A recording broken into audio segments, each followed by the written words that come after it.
ہم لوگوں کو کسی نے بتایا تھا کہ آرمی چیف صاحب باسم منیر صاحب کے ساتھ بھی آپ کی انٹریکشن رہ چکی ہے.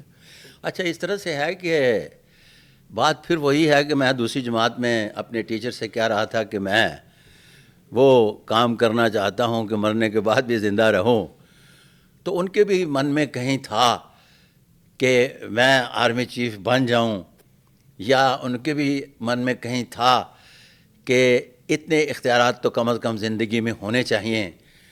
اس کے باوجود کہ انہیں پتہ تھا کہ ریٹائرمنٹ جو ہے ان کی بہت پہلے ہے.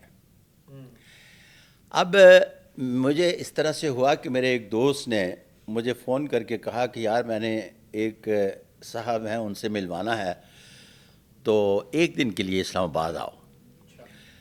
میں نے دن طے کر لیا، اسلام آباد گیا.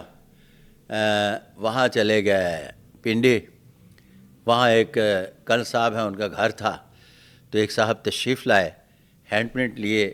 ہینڈ پرنٹ لینے کے بعد میں ون بائی ون پڑھتا گیا. تو میرے ہاتھ دیکھنے کا طریقہ کار ذرا تھوڑا سا مختلف ہے. میں پڑھتا ہوں کہ آپ کی ایجوکیشن کیا ہے اور کہاں تک، کہاں آپ نے پریکٹیکل لائف شروع کی، کہاں پہلی پروموشن آئی، دوسری آئی، تیسری آئی.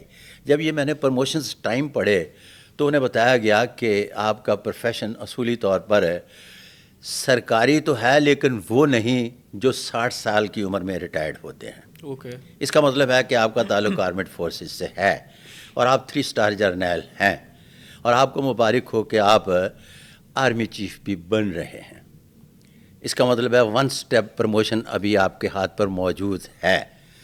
تو انہوں نے فرمایا کہ میں 3 اسٹار جرنیل تک تو آپ کی بات سے 100% اتفاق کرتا ہوں، اور آج کل ان دنوں وہ کور کمانڈر گجرانوالہ تھے، لیکن میں 3 اسٹار جرنیل نہیں بن سکتا اس لیے کہ میری ریٹائرمنٹ جو ہے وہ پہلے ہو جاتی ہے باجوہ صاحب سے.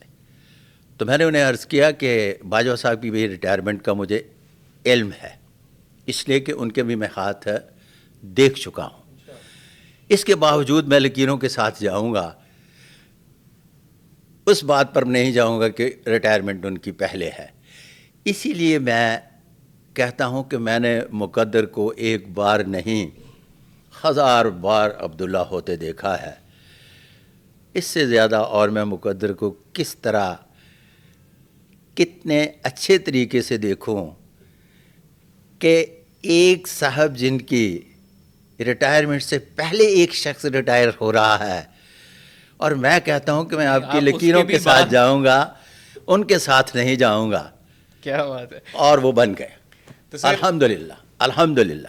تو سر اسی طرح آپ نے کوئی اور جو پرومیننٹ پولیٹیکل لیڈرز ہیں ان میں سے کسی کا ہاتھ دیکھا ہو؟ میاں صاحب ہو گئے، نواز شریف کسی کا کیا مطلب ہے، پوچھے کس کا کون ہے نہیں جس کا دیکھا نہیں ہے. تو سر پھر تو میرے خیال سے ذرا کھل کے پالیٹکس کے اوپر بات کرنی چاہیے. سب سے پہلے تو آپ مجھے یہ بتائیں کہ یہ 2-4 دنوں سے عمران خان صاحب کے بڑے برے دن چل رہے ہیں، سزا پہ سزا آئی جا رہی ہے، اور آج ان کی جو ہے بیگم بھی گرفتار ہو گئی. تو اس چیز کو آپ کیسے دیکھتے ہیں؟ ان کے لیے کوئی آسانی کب آئے گی؟ اچھا، اس طرح سے ہے کہ ان کی بیگم ہاتھ دکھانے مجھے تشریف لائی تھیں 2016 کے اینڈ اور 17 کے شروع میں. ہر بندے کی اپنی دادا گیری تو ہوتی ہے نا. اب انہیں مکمل طور پر اس بات کا یقین دلایا گیا کہ عمران خان پرائم منسٹر بن جائیں گے. اس کے بعد شادی دلایا ہوئی. یہ یقین؟ جی میں نے ہاتھ دیکھا تو میں نے دلانا. اچھا. وہ ٹائم لے کر تشریف لائیں، میرے آفس تشریف اور لائیں. یہ ان کی شادی سے کتنا عرصہ پہلے کی بات ہے؟ ان کی شادی سے تھوڑا ہی عرصہ پہلے کی بات ہے. اور مکمل طور پر جب یقین دلایا تو اس کے بعد ان کی شادی ہوئی. شادی کے بعد بھی ان کا تعلق، ہر بندے کا ایک اپنا ہوتا ہے نا، دادا گیری تو وہ چلتی ہے، ایک جاہو جلال ہوتا ہے. تو ان کا تو جاہو جلال تھا نا. پھر انہوں نے اس جاہو جلال کو کہیں کم نہ ہو جائے کہ میں نے پرائم منسٹر بنایا ہے، اس شخص کا میں نے نام نہیں لینا. ایون کہ وہ بچے بھی میرے پاس ایک میں یہ میل فیمیل کا نام نہیں لوں گا، بھیجے گئے شادی کے لیے کہ ان کو مشورہ دیا جائے کہ یہاں شادی راس آئے گی کہ نہیں. اور وہ بتایا گیا کہ یہاں شادی راس آئے گی، اور پھر وہیں شادی بھی کر دی گئی. مطلب جب یہ بن چکی تھی خاتون اول. لیکن وہ میرے خیال سے وہ شادی کافی مشہور بھی ہوئی تھی, سب کو اندازہ ہو گیا یس بالکل ٹھیک ہو گیا. تو کہنے کا مقصد یہ ہے کہ میں نے 3 سال ساتواں چھیڑا نہیں ہے. شاید انہیں اس بات کا اندازہ نہیں تھا کہ یہ پکا پروفیشنل ہے, یہ غلط کام نہیں کرتا. میں نے 3 سال ساتواں نہیں چھیڑا, اور 3 سال ساتواں کے بعد کہا کہ تشریف لائیں تھیں. لیکن اس سے پہلے میں نے ایک نیشنل ٹیلی ویژن پر پروگرام کیا تھا جس پر وہ بار بار اینکر زور دے رہا تھا کہ وہ جادو ٹونے کی بنیاد پر پرائم منسٹر بنے. تو میں نے کہا بابا اگر کوئی جادو ٹونے کی بنیاد پر پرائم منسٹر بنتا تو خاور مانیکا کو بنا لیتی. چلیں ان کے ساتھ تو محبت کے رشتے نہ رہے ہوں گے, بچوں کے ساتھ تو محبت کے رشتے تھے, ان کو بنا لیتی. تو وہ پھر یہاں اچھا سر, آپ نے جادو ٹونا کی بات کی ابھی آپ نے, تو اس سے پہلے بھی ہم جب ریکارڈنگ سے پہلے ڈسکشن کر رہے تھے تو آپ کی بڑی ایک انٹرسٹنگ انسائٹ تھی جادو ٹونے پہ, اس کے بارے میں بتائیے گا کہ آپ کا کیا اس کے اوپر اوپینین ہے. اچھا, جادو ٹونے کے بارے میں مکمل طور پر میرا یقین ہے کہ جادو ٹونا ہوتا ہے بحیثیت مسلم, کیونکہ آقا دو عالم حضور نبی کریم صلی اللہ علیہ وسلم کی ذات مبارکہ پر بھی جادو ہوا. اس بات کو آپ کتنے یقین کے ساتھ مانتے ہیں؟ کس بات کو سر؟ کہ جادو ٹونا ہوا. سر میرے خیال سے ہمیں بچپن سے تو یہی بتایا گیا ہے. اور بچپن سے نہیں, مذہب میں ہے یہ. مذہب میں بالکل ایسے. تو کتنے فیصد مانتے ہیں آپ؟ سر 100% مذہب میں جب کوئی چیز 110%. بالکل ٹھیک ہے, اگر اس کو آپ 110% مانتے ہیں تو اس بات کو بھی, یہ میرے دیکھنے والوں سے بھی میری گزارش ہے کہ براہ کرم اس بات کو بھی مان لیجئے گا کہ پھر سورہ ناس آئی, بالکل, اور اس کے بعد جادو ٹونا ختم ہو گیا. تو جب جادو ٹونے کے ہونے پر میرا یقین ہے تو اس کے ختم ہونے پر بھی کیوں یقین نہیں ہے کہ میں چاروں کل پڑھ لوں تو وہ جادو ختم ہو جائے گا. تو لہٰذا میرا تو جادو پر اس طرح کا بلیو ہے. ایک یہاں یہ دوسری بات بڑی اہم ہے. دوسری بات بڑی اہم ہے کہ اینگزائٹی اور جادو ٹونے کے سمٹم ایک جیسے ہوتے ہیں. مطلب سائیکولوجیکل ایشو کے اور اس ایشو کے, جادو ٹونے کے اور اینگزائٹی کے سمٹم ایک جیسے ہوتے ہیں. لوگ ان بابوں کے پاس چلے جاتے ہیں, ڈاکٹر کے پاس نہیں, ڈاکٹر کے پاس ڈرتے نہیں جاتے, کوئی یہ نہ کہہ دے کہ یہ پاگل ہے.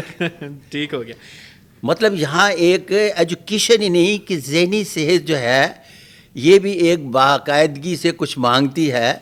وہ بابا پھیری والا جڑا دس نا, انہیں بھی تے حکیم اج بھی جڑی دماغی کمزوری دیا دعاواں دیندے نے نا, انہاں دا کوئی حیثیت ضرور ہے, لیکن یہ ڈردے جاندے ہی نہیں گے, دسدے ہی نہیں گے, یہ پھسے رہندے نے بابیاں کو. چلیں سر, کمنگ بیک ٹو پالیٹکس, آپ نے بتایا کہ آرمی چیف صاحب جو ہیں ان کا بھی آپ نے ہاتھ دیکھا, تو سر آپ کو کیا انوالومنٹ نظر آتی ہے اس سلسلے میں کہ آگے پالیٹکس اور پاکستان کی اسٹرینتھنگ جو ہے اس میں آرمی چیف کا کیا رول ہوگا؟ یہاں میں اپنے ناظرین کو خاص طور پر ایک بات بتانے جا رہا ہوں عبداللہ, کہ پاکستان کی تاریخ میں 74 سالہ تاریخ میں ایک ٹرائی اینگل بنا ہے. وہ ٹرائی اینگل کیا ہے؟ ٹرائی اینگل یہ ہے کہ جیل میں بند, جسے میں کہتا ہوں کہ وہ سیاستدان نہیں, بنیادی طور پر سیلیبریٹی ہے اور ان کا نام عمران خان ہے, ان کے ہاتھ پر بھی ڈبل راجہ یوگ, مقدر کی لکیر شکست. راجہ یوگ کا مطلب یہ ہوتا ہے کہ ایسا شخص جہاں مقدر کی لکیر ساتھ دیتی ہے تو اقتدار میں آ جاتا ہے. پھر اس کے بعد مالکوں کے ہاتھ پر بھی ڈبل راجہ یوگ, میری بات کو تو سمجھ گئے ہوں گے, مالکوں کے ہاتھ پر بھی ڈبل راجہ یوگ. اس کے بعد میاں نواز شریف صاحب کے ہاتھ پر بھی راجہ یوگ, ڈبل راجہ یوگ.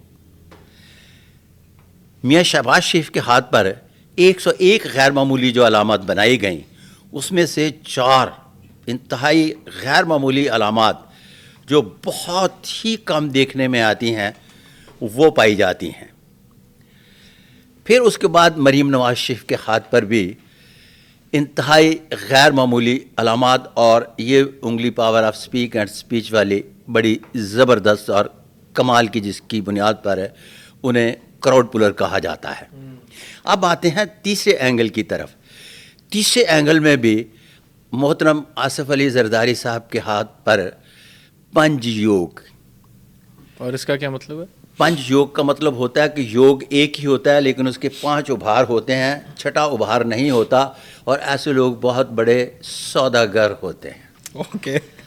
سوداگر بھی اس طرح کے کہ کہا جاتا ہے کہ ان کے حرف جب بولتے ہیں تو باتیں کرتے ہیں. کمال کی چیز ہے.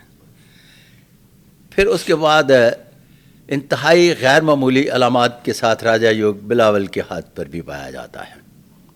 اب یہاں یہ ٹرائی اینگل جو بنتا ہے, اس ٹرائی اینگل کو جب آپ علیحدہ علیحدہ کریں گے تو یہاں یہ ایک 3 حکومتوں کی بات کریں گے ہم, کہ 3 لوگ ہیں جو اپنی حکومت بنانے جا رہے ہیں, مستقبل میں جو بننے جا رہی ہے. اس میں ایک نہیں, ایک سے مراد یہ ہے کہ ترقی یافتہ ملکوں میں اور ترقی پذیر ملکوں میں ماسوائے خاص طور پر پاکستان میں ایک جو انڈور حکومتیں ہوتی ہیں وہ نہیں بنتی. یہاں پرائم منسٹر اوتھ لیتا ہے, اس کے جتنے بھی نزدیک ہوتے ہیں سارے اختیارات یوز کرتے ہیں. مثال کے طور پر میاں نواز شریف صاحب کے ہاتھ پر راجہ یوگ ہے, تو میاں شہباز شریف صاحب کے ہاتھ پر بھی انتہائی غیر معمولی 4 علامات ہیں لائک کے راجہ یوگ, تو وہ بھی حکومت کر رہے ہیں. پوری فیملی آتی ہے نا پاور میں؟ نہیں, جس کے ہاتھ پر اس فیملی میں راجہ یوگ نہیں, ان کے 2 بچوں کے ہاتھ پر راجہ یوگ نہیں ہے, وہ نہیں اختیارات یوز کر رہے. سلیمان شہباز کے ہاتھ پر راجہ یوگ نہیں ہے, ان کو نام بھی نہیں جانتے ہوں گے. آپ نے عذرا پیچیو کا نام سنا؟ نہیں. دیکھیں, عذرا پیچیو فریال تالپور کی سکی بہن ہے اور آپ نہیں جانتے, اس لیے کہ فریال تالپور کے ہاتھ پر راجہ یوگ ہے لیکن عذرا پیچیو کے ہاتھ پر نہیں. اور میں آپ کو مزے کی بات بتاتا چلوں کہ عذرا پیچیو جو ہے یہ فریال تالپور سے زیادہ امیر خاتون ہے. اچھا. کیونکہ فضل پیچیو کی بیوی ہے اور فضل پیچیو بہت زبردست قسم کے صاحب جائیداد ہے. اچھا سر, یہ تو چلیں بڑی انٹرسٹنگ کانورسیشن ہوگی, مگر انہی ساری آپ کی ریڈنگس کے اس میں کانٹیکسٹ میں اگر بات کی جائے تو اس کا مطلب ہے کہ تینوں اچھا اس طرح سے اپنی حکومتیں بنائیں گے. ایک اندر اسی سوال پہ آنے لگا تھا. ہاں جی, ایک اندر بیٹھا بحیثیت سیلیبریٹی, چونکہ وہ کبھی بھی کسی بھی تحریک کو کس طرح سے کامیاب کیا جا سکتا ہے نہیں جانتا. سیلیبریٹی ہے, سیاستدان نہیں ہے, فیس ہے. اب اس کا جو فین فالور ہے, فین فالور میں اس کا کوئی بھی شخص جو ہے وہ لیڈر نہیں, سارا فین فالور ہے. اور فین فالور جو ہے وہ سپورٹر نہیں ہوتا, ووٹر تو ہو سکتا ہے, اس لیے وہاں بھی دلی دور است. اب